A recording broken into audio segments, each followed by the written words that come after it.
ایران کا بادشاہ کئی دنوں سے پریشان تھا۔ ویسے تو ہر طرف خوشحالی کا دور تھا۔ بادشاہ کی پریشانی کی وجہ اس کی اکلوتی بیٹی تھی۔ ہر باپ کی طرح بادشاہ اپنی بیٹی کی شادی کر کے اپنے فرض سے سبکدوش ہونا چاہتا تھا۔ شہزادی نے بھی عجیب اعلان کر رکھا تھا، جو شخص شہزادی کے 3 سوالوں کے جواب دے گا شہزادی اس سے شادی کرے گی۔ آس پاس کی ریاستوں کے کئی شہزادے آئے، مگر سب کے سب ناکام واپس پلٹے۔ اس ملک میں ایک نوجوان رہتا تھا جس کا نام عادل تھا۔ اس نے اپنے والد سے کہا کہ وہ بھی اپنی قسمت آزمانا چاہتا ہے۔ عادل کے والد ایک عالم تھے اور بہت عرصے سے لوگوں میں علم کی روشنی بانٹ رہے تھے۔ ملک فارس کا وزیر اعظم اور کئی وزراء بھی ان کے شاگرد تھے۔ باپ نے بیٹے سے کہا، اگر تم ناکام لوٹے تو تمہارا کچھ نہیں جائے گا، لیکن لوگ کیا کہیں گے کہ ایک عالم کا بیٹا ناکام ہو گیا۔ عادل اپنے والد سے کہنے لگا، بابا، بڑے بڑے شہزادے ناکام لوٹ گئے، اگر میں ہو گیا تو کیا ہوگا؟ عادل اپنے والد سے کہنے لگا، یہ تو مقابلہ ہے، کوئی بھی جیت جائے۔ والد کو بیٹے کی ضد ماننا پڑی۔ عادل خوشی خوشی محل کی طرف چل پڑا۔ شہر میں جنگل کی آگ کی طرح یہ خبر پھیل گئی۔ مقررہ وقت پر محل لوگوں سے کھچا کھچ بھرا ہوا تھا۔ بادشاہ تخت پر بیٹھا تھا۔ ملکہ عالیہ بھی محل میں موجود تھی۔ وزیر، امیر، درباری اور عوام الناس سب دربار میں موجود تھے۔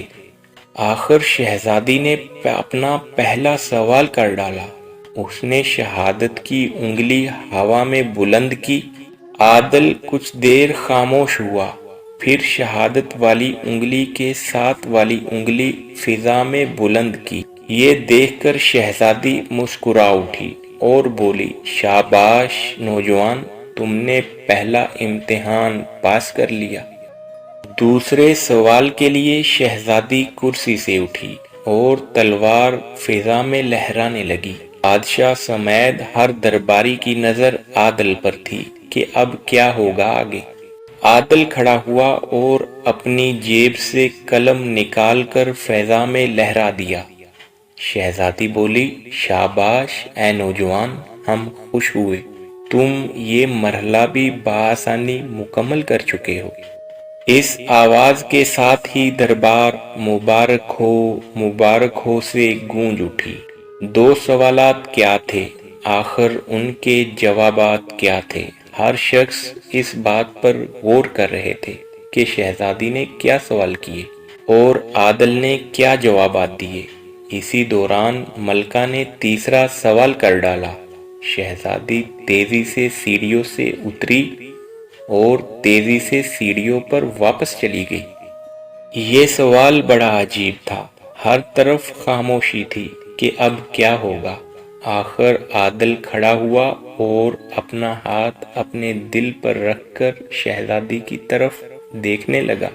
شہزادی بول اٹھی، مرحبا مرحبا اے نوجوان، مبارک ہو۔ ملکہ یہ بول کر دربار کے اندر چلی گئی۔ دربار مبارکباد کی آواز سے گونج اٹھا۔ عادل دل ہی دل میں اللہ کا شکر ادا کر رہا تھا کہ اللہ نے اسے یہ اعزاز بخشا۔ بادشاہ نے عادل سے پوچھا، اے نوجوان، ملکہ نے تم سے کیا پوچھا تھا اور تم نے کیا جوابات دیے؟ اگر تم نے غلط جوابات دیے تو تمہیں قید کیا جائے گا۔ عادل پر اعتماد انداز سے کھڑا ہوا اور بولا، ملکہ نے جب اپنی شہادت کی انگلی کھڑی کی تھی تو اس کا مطلب تھا کہ کیا تم اللہ کو ایک مانتے ہو؟ میں نے جواب دیا کہ اللہ اور رسول صلی اللہ علیہ وآلہ وسلم پر ایمان اٹل ہے۔ بہت خوب، ہم خوش ہوئے، بادشاہ نے مسکرا کر کہا۔ پھر ملکہ نے جو تلوار فضا میں لہرائی اس کا مطلب تھا کہ کیا تلوار سے بڑا کوئی ہتھیار ہے؟ میں نے جواب دیا ہاں، قلم کا وار تلوار کے وار سے زیادہ طاقتور ہے۔ ماشاءاللہ، نوجوان، تم نے ہمارا دل جیت لیا۔ اب یہ بتاؤ تیسرا سوال کیا تھا؟ عادل نے کہا بادشاہ سلامت، جب شہزادی تیزی سے سیڑھیاں اتری اور واپس جا کر بیٹھ گئی تو اس کا مطلب تھا کہ میں تھک چکی ہوں، لیکن میرے جسم کی ایک چیز نہیں تھکی۔ تو بتاؤ وہ کیا چیز ہے؟ میں نے جواب دیا کہ دل، کیونکہ دل جسم کا وہ واحد حصہ ہے جو پیدائش سے لے کر موت تک بنا تھکے دھڑکتا رہتا ہے۔ بادشاہ نے عادل کو پاس بلا کر گلے لگا لیا اور کہا اے لوگو، گواہ رہنا، میں نے حقدار کا حق ادا کر دیا۔ معزز خواتین و حضرات، اگر آپ کو ہماری یہ اسلامک ویڈیو پسند آئی تو لائک، کومنٹ اور سبسکرائب ضرور کیجیے گا۔ شکریہ۔